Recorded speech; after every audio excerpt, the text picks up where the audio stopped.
Hello viewers, இன்னைக்கான video பதிவில் நம்ம பார்க்க போகிற ரொம்ப முக்கியமான ஒரு பரபரப்பான தகவல் என்ன அப்படின்னு பார்த்தீங்கன்னா, தற்போது நடிகர், இயக்குனர் அப்படின்னு பன்முகம் கொண்ட திறமையாளர் அப்படின்னு சொன்னால் பாக்யராஜ் சார் அப்படின்னு சொல்லலாம். அவர் பார்த்தீங்கன்னா ஜூன் மாதம் 27ஆம் தேதி மாரடைப்பு காரணமாக தன்னுடைய 72வது வயதில் மரணம் அடைஞ்சார்.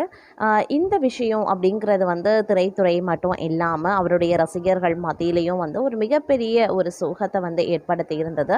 தற்போது பார்த்தீங்க அப்படின்னா அவருடைய மறைவுக்கு பிறகு பார்க்கும் பொழுது அவரை சுற்றி நடக்கக்கூடிய சில விஷயங்கள் அப்படிங்கிறது ரொம்பவே பரபரப்பாக சமூக வலைத்தளங்களில் பேசப்பட்டு வருகிறது அப்படின்னு சொல்லலாம். தற்போது பார்த்தீங்க அப்படின்னா அவருடைய வீட்டிற்கு பார்த்தீங்கன்னா சில மூட்டைகள் கொடுத்தனுப்பப்பட்டிருக்கிறது அப்படின்னு சொல்லப்பட்டிருக்கு. அந்த மூட்டைகளை பிரித்து பார்த்து அவருடைய மனைவி அப்படிங்கிறது ரொம்பவே எமோஷ்னல் ஆகி கதறி அழுதுருக்காங்க. அந்த மூட்டையில் இருக்கக்கூடிய அந்த விஷயங்களால் அவங்க ரொம்பவே மனமுடைஞ்சு காணப்பட்டாங்க அப்படின்னு சொல்லப்பட்டது. அப்படி அந்த மூட்டைகள் எங்கிருந்து வரப்பட்டது, அந்த மூட்டைக்குள்ள என்ன விஷயங்கள் இருந்தது, என்ன விதமான பொருட்கள் இருந்தது அப்படிங்கிறத பற்றின ஒரு தகவல் கசிந்திருக்கிறது. அது மட்டும் இல்லாமல் அவருடைய அலுவலகத்தில் இருந்தும் சில கடிதங்கள் அவருக்கு அனுப்பப்பட்டிருக்கிறது அவருடைய இல்லத்திற்கு. அதில் என்ன விஷயங்கள்லாம் சொல்லப்பட்டிருக்கு அப்படிங்கிறத பற்றியும் இன்னைக்கு வீடியோவில் நாம் தெரிஞ்சுக்க போகிறோம். ஸோ இந்த பதிவு உங்களுக்கு மிக பயனுள்ள விகிதத்தில் இருக்கும். வீடியோவை ஸ்கிப் பண்ணாமல் கடைசி வரைக்கும் பாருங்கள். வீடியோக்குள்ளே போகிறதுக்கு முன்னாடி இது வரைக்கும் நீங்கள் நம்ம சேனலை சப்ஸ்கிரைப் பண்ணலை அப்படின்னா உடனே சப்ஸ்கிரைப் பண்ணிக்கோங்க. அப்படியே பக்கத்தில் இருக்கக்கூடிய நோட்டிஃபிகேஷனுக்கான பெல் பட்டனையும் ப்ரெஸ் பண்ணிக்கோங்க. சரி நேயர்களே, வாங்க வீடியோக்குள்ளே போகலாம். அதாவது பாக்யராஜ் அவர்கள் திரைத்துறையில் ரொம்பவே பிரபலமான ஒரு நபர் அப்படின்னு சொல்லலாம். அவருடைய நடிப்பாகட்டும், அவருடைய கதைகளாகட்டும் ரொம்பவே பார்த்திங்கன்னா வித்தியாசமாகவே இருக்கும். அவர் நிறைய விஷயங்களை ரொம்பவே வித்தியாசமாக திரைத்துறையில் மக்களுக்கு கொண்டு போய் சேர்க்கக்கூடியதில் வல்லமை பெற்றவராகவே இருந்தார். அவர் பார்த்திங்க அப்படின்னா சமீபத்தில் சில ஷூட்டிங்ஸு, சில முக்கியமான மீட்டிங்கு ஷூட்டிங்கில் இந்த மாதிரி நிறைய விஷயங்களை புக் பண்ணியிருந்தார். அவருடைய கடைசி காலகட்டம் கூட பார்த்திங்க அப்படின்னா அவர் நிறைய பேர்கிட்ட பேட்டிக்காகவோ இல்லை ஒரு திரைத்துறை சார்ந்த ஒரு ஷூட்டிங்காகவோ இப்போவும் நிறைய பேருக்கு நிறைய விஷயங்களை பண்ணிட்டு தான் இருந்திருக்காரு. அவருக்கு யார் கால் பண்ணாலும் உடனே அட்டன் பண்ணி அதற்கான விஷயங்கள் என்ன ஏது அப்படின்னு கேட்டு அதற்கான தீர்வுகளையும் கொடுக்கக்கூடியவர் அப்படின்னு சொல்லலாம். அவர் பல பேர் சந்திக்கணும் அப்படின்னு முடிவு பண்ணியிருந்தாங்க. அவர் வெளியூரில் போய் ஷூட் பண்ணலாம், ஒரு பேட்டி கொடுக்கலாம் அப்படின்ற மாதிரியான நிறைய பிளான்ஸ் இருந்தது. நிறைய ப்ரோக்ராம்ஸ் அவர் புக் பண்ணியிருந்தார். அங்கங்கே பார்த்திங்க அப்படின்னா அவர் எங்கெங்கெல்லாம் போகணும் அப்படின்னு திட்டமிட்டு இருந்தாரோ அந்தந்த இடத்துல அவருக்கான திங்ஸ் அவர் எப்போவுமே வச்சுருப்பாராம். அவரை போனால் அவர் மாற்றிக்கிறதுக்கு அவர் பயன்படுத்திக்கணும் அப்படின்னு சொல்லிக்கிறதுக்காக சில திங்ஸ் வச்சுருப்பார். அதிலும் குறிப்பாக சொல்லணும் அப்படின்னா அவர் புத்தகம் வாசிக்கிறதுல ரொம்பவே புத்தகத்தின் மீது அவருக்கு அலாதி பிரியம், காதல் அப்படின்னு கூட சொல்லலாம்.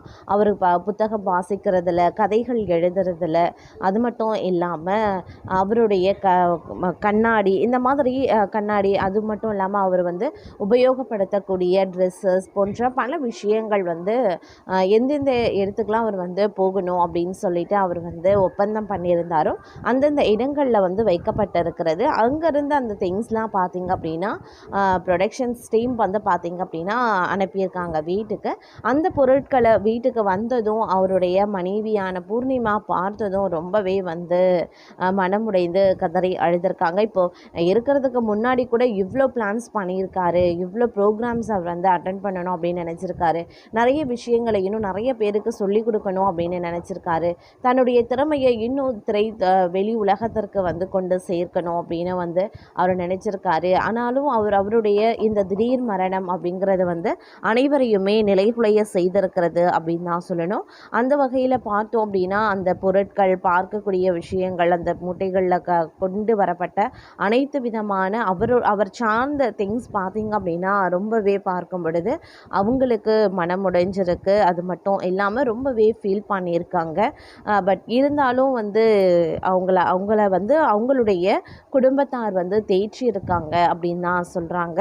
பட் இருந்தாலும் அவங்களுடைய குடும்பத்தார் அந்த விஷயத்தில் இருந்து இன்னும் வெளிவர முடியாத ஒரு சூழ்நிலையில் இருக்கிறதாகவும் சொல்லப்படுது. அவருடைய மகனாகட்டும், மகளாகட்டும், மருமகளாகட்டும், அவருடைய காதல் மனைவியான பூர்ணிமாவும் ஆகட்டும், அவங்க பாக்யராஜ் சார் அவருடைய மறைவில் இருந்து இன்னும் மீண்டு வெளியில் வரலை அப்படின்னு சொல்லலாம். சமீபத்தில் கூட பார்த்தீங்க அப்படின்னா நடிகை குஷ்பு அவர்களுடைய மகள் அவந்திகாவுடைய திருமணத்தில் கூட ரொம்ப வந்து சந்தோஷமாக அவர் வந்து கலந்து கொண்டார். ரொம்ப ஜாலியாகவே இருந்ததாக சொல்லப்படுது. அங்கிருந்து வந்த 2 நாட்களுக்குள்ளாக பார்த்தீங்க அப்படின்னா அடுத்த நாள் பார்த்தீங்கன்னா அவர் வந்து மரணம் அடைஞ்சிருந்தார். தற்போது பார்த்தீங்க அப்படின்னா அவர் வந்து காலமான நேரத்தில் வந்து நடிகை குஷ்புவினுடைய மகள் திருமணம் முடிந்த அடுத்த நாள் அப்படின்றதுனால அவங்க வந்து இறுதி சடங்கில் கலந்து கொள்ள முடியாத சூழ்நிலை இருந்ததால் சமீபத்தில் பார்த்திங்கன்னா அவங்க வந்து வீட்டிற்கு நேரில் சென்று அவங்க நடிகை குஷ்பு மற்றும் அவருடைய கணவரான சுந்தர்சி பார்த்திங்க அப்படின்னா பூர்ணிமா அவர்கள் வீட்டிற்கு சென்று நேரில் வந்து ஆறுதல் சொல்லியிருந்தாங்க. பாக்யராஜ் சாருக்கும் அவருக்கு வந்து அஞ்சலி செலுத்தி இருந்தாங்க. எங்கேயுமே அவர் வந்து போக மாட்டார், அவர் நம்ம கூட தான் இருப்பார், உங்களை சுற்றியே அவருடைய மனம், அவருடைய காதல், அன்பு எல்லாமே உங்களை சுற்றியே இருக்கும் அப்படின்னும் நடிகை குஷ்பு அவருடைய கணவரான சுந்தர்சி பார்த்திங்க அப்படின்னா அவங்களுடைய பாக்யராஜ் சார் அவருடைய குடும்பத்தாருக்கு வந்து ஒரு ஆறுதலை வந்து தெரிவித்திருந்தாங்க. அது மட்டும் இல்லாமல் மற்றொரு புறம் பார்த்தோன்னா இயக்குனரும் நடிகருமான பாக்யராஜ் கடந்த 27ஆம் தேதி மாரடைப்பு காரணமாக இயற்கை அழுத்தியிருந்தார். அவருடைய மறைவு திரை உலகினருக்கு அதிர்ச்சியை ஏற்படுத்தி இருந்தது. திரை பிரபலங்கள் பலரும் அவருடைய உடலுக்கு அஞ்சலி செலுத்தியிருந்தாங்க. அதன் பிறகு 28ஆம் தேதி பாக்யராஜின் உடல் தகனம் செய்யப்பட்டிருந்தது.